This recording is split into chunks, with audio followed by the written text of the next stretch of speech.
আমি জানি না শিবির বদল কেন দল তৃণমূল কংগ্রেস দলের মধ্যে একটা মতান্তর দলের একটা মতান্তর থাকতে পারে। অতীতেও হয়েছে, কংগ্রেস থেকে ইন্দিরা কংগ্রেস, কংগ্রেস থেকে নব কংগ্রেস, কংগ্রেস কমিউনিস্ট পার্টিও দুভাগে ভাগ হয়েছে বিষয়টাকে আছে। জনসংঘ ভারতীয় জনতা পার্টি হয়েছে না রাজনৈতিক পার্টির ইতিহাস, মানুষ যখন বিষয়টাকে রাখে। তা আমি মনে করি এই দলের মধ্যে সব মানুষই একটা জায়গায় সংগঠিত হতে চাইছেন, সমালোচনা করতে চাইছেন, যারা ওদিকে দলের আছে তাদের সঙ্গে তাদের মতামত আছে। এই গণতন্ত্রের নিয়ম অনুযায়ী দলীয় কর্মীদের দলীয় নেতৃত্বের কথাটা মেনে নিয়ে দলকে আরও সংগঠিত করা উচিত এবং বিষয়টাকে রাখা উচিত। আমি মানে আমরা সেই একসাথে কাজ করতে গেলে, দলকে এগোতে গেলে, সঠিক বিরোধী পক্ষ অবস্থান করতে গেলে সরকার পক্ষের ভালো কাজকে প্রশংসা করা আর সমালোচনা করার কাজকে সরকারকে বিষয়গুলো করা, এটাই বিরোধীদের জন্য মানুষ চায়। সরকার পক্ষ কাজ করলে বিরোধী পক্ষে যাবে। এই যে অবস্থান সংসদীয় গণতন্ত্রে, এই অবস্থানে একটা আমাদের পলিটিক্যাল পার্টিকে নিতে হবে না। আমরা মাল্টি পার্টি সিস্টেম আমাদের দেশে, আমাদের এক পার্টি সিস্টেম আমাদের দেশে না। মাল্টি পার্টি সিস্টেমে গণতন্ত্রে সরকার পক্ষের সঙ্গে বিরোধী পক্ষেরও ভূমিকা আছে এবং ভূমিকা আছে। আমরা সেই ভূমিকা পালন করার জন্য আমাদের যারা নেতৃত্ব তারা বিষয়টাকে রেখেছেন, আমি তাদের সঙ্গে সহমত পোষণ করেছি। আর সত্যি দলে কোনো বলার জায়গা থাকতো না, দলে কোনো বলার জায়গায় থাকতো না। অনেক ইতিহাস, সেগুলো বলে আর আমি সময় নষ্ট করবো না। আমি এক্সিস্টিং এমএলএ আরেকজনকে কি হবে না হবে হাওয়া ছড়িয়ে দেবে, বিষয়গুলোকে করলো। তার জন্য দলের কোনো বিধান নেই, দলের কোনো বিষয় কিছু নেই, দলের থেকে রিভিউ নেই, এলাকার নিয়ে কোনো কথা বলবো তার কোনো ব্যবস্থাপনা ছিল না, দলের মধ্যে কোনো আভ্যন্তরীণ গণতন্ত্র ছিল না।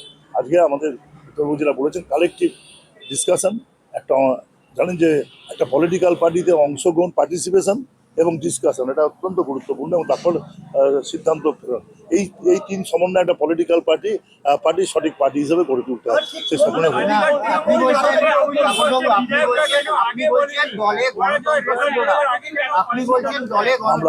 আমি দলে এমন কোনো জায়গায় ছিলাম না যে আমার বলার মতো জায়গা।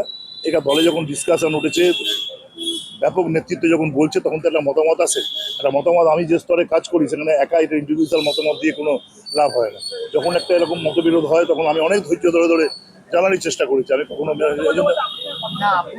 না, আমি আজকে কথা বলিনি, এর আগে কথা হয়েছে, এর আগে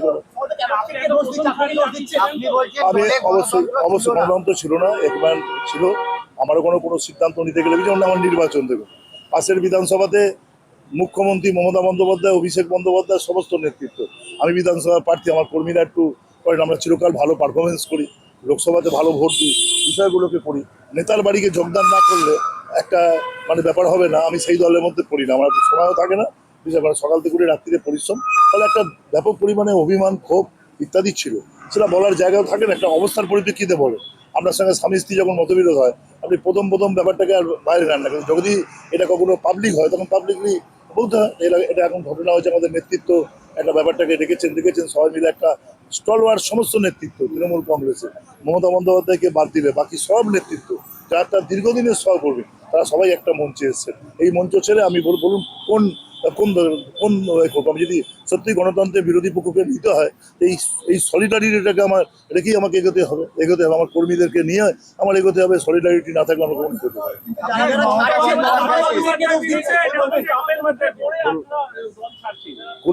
কোন চাপ দেখুন না, এত বছর রাজনীতি করি, আরে বোধহয় সম্পত্তির হিসাব কবে নেবেন বলুন না, আমি দিয়ে দিতে পারি। দেখলে আমি যে বাড়িতে থাকি, দেখে গিয়ে অবাক হবেন। আমি জানি না আপনার বাড়িটা কেমন, আপনি নিজেও লজ্জা পাবেন। কারণ ওইসব বলে কোনো লাভ নেই। দুহাত তুলে বিষয়গুলো করি, চিরকাল আমি বলে এসেছি বড় লোকের সাহায্য নিই, গরিব মানুষকে সেবা করি, এটা আমার ক্যারেক্টার, এটা আমার এটা আমি তো প্রায় বললাম, ধরুন কারুকে আমি ব্যক্তিগত ইঙ্গিত করে না, আমার ঠিক কাজ না। এটা ঠিক যে পার্টিটাকে সর্বনাশ করার মূলে একটা এরকম আইপ্যাক, এরকম বিষয়, অনেকগুলো বিষয়গুলোকে আছে।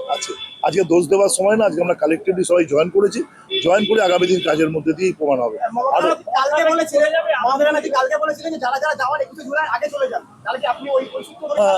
আমি তো এটা আমার 2-4 দিন আগে থেকেই কথা হচ্ছে। আমাকে তো মেন্টাল সেট আপ লাগে, কথাবার্তা বলতে লাগে, নেতৃত্ব যারা তার সবার সাথে কথাবার্তা বলেছি। এরা কেউ আমার ব্যক্তিগত সহকর্মী, কেউ আমার বন্ধু, কেউ আমার নেতা, সবাইকে সবার সাথে কথাবার্তা বলে এটা ঠিক হয়েছে। ঋতব্রত আমার দীর্ঘদিনের পরিচিত, আমরা একসময় একসঙ্গে সিপিএম করতাম। সবটা মিলিয়ে দাঁড়িয়ে কথোপকথন, আলোচনা, যুক্তি, তর্ক সবটার মধ্যে আমার নিজের সেন্সেশন হয়েছিল যে বিষয় প্রথমে ভেবেছিলাম কিপ ইট মাম থাকবো, দেখা যাক। তো দেখা গেল যে একটা সবাই নেতৃত্ব একটা জায়গায় আছে, তাহলে কি কিছু আমি কোথায় পার্টিসিপেট, আমাকে সেটা ঠিক করে নিতে হবে। কীভাবে করবো আমরা ঠিক করে নিতে, আমার জেলায় যদি বলেন একদম সে রতিন ঘোষ থেকে আরম্ভ করে, নারায়ণ গোস্বামী থেকে আরম্ভ করে আমার জেলার সবাই, সুজিত বসু জেলে, বাকি সবাই কিন্তু আমাদের জেলার যারা আছেন প্রত্যেকে এই শিবির এখানে এসছেন। তাহলে এখানে দাঁড়িয়ে আমরা চাইবো না সংগঠন করতে গিয়ে নিজেদের মধ্যে বিষয়টা থাকে, আসুক ফ্রেন্ডলি। সভাপতি পদে কি যদি আপনাকে দেওয়া হয় তাহলে আপনি কি সেই দায়িত্ব? না, আমি তো বারাসাত সংসদীয় জেলায় কাকরদি চলে যাওয়ার পর আমাকে আজকে বলেছেন যে কালকে সভাপতি হিসেবে আমার বারাসাত আমাদের তো সংসদীয় জেলা, এই জেলা আমাকে সভাপতি করার কথা বলেছেন। কালকে তারা দল থেকে ঘোষণা করবে। দাদা, রাজারহাটের মানুষ আপনাকে কি বঞ্চনা করেন? আগামী দিনে কি সংখ্যালঘু মানুষের যে ভোটটা সেটা কিন্তু মমতা বন্দ্যোপাধ্যায় কেন্দ্র ছিল, এখন কি সংখ্যালঘু মানুষ চান তাদের নিরাপত্তা, তাদের বিষয়, এবং সেটা আমরা তো তৃণমূল কংগ্রেস ছেড়ে অন্য কোনো সাম্প্রদায়িক দলে গিয়ে যাইনি। আমরা গেছি একটা এই রাজনৈতিক দলে আমাদের মতান্তর থেকে, আমাদের কাজ করতে গিয়ে যে মতান্তর বা মতবিরোধ তাকে সামনে রেখে আমরা এগিয়েছি। সেই জন্য আমরা সেইভাবে ব্যাপারটাকে রেখেছি। সুতরাং এটা একদম সংখ্যালঘু মানুষরা ওয়েলকাম করছে তাদের নিজের নিরাপত্তা, নিজেদের বিষয়। এবং আমি নিজে সংখ্যালঘু অঞ্চল থেকে উঠেছি এবং সংখ্যালঘু মানুষ আশীর্বাদ চান আমার কাছে। আমার চাই যে আমার নেতৃত্ব আমার যেন এই থাকে, না মানুষের আশীর্বাদ আমি সবসময় পাই।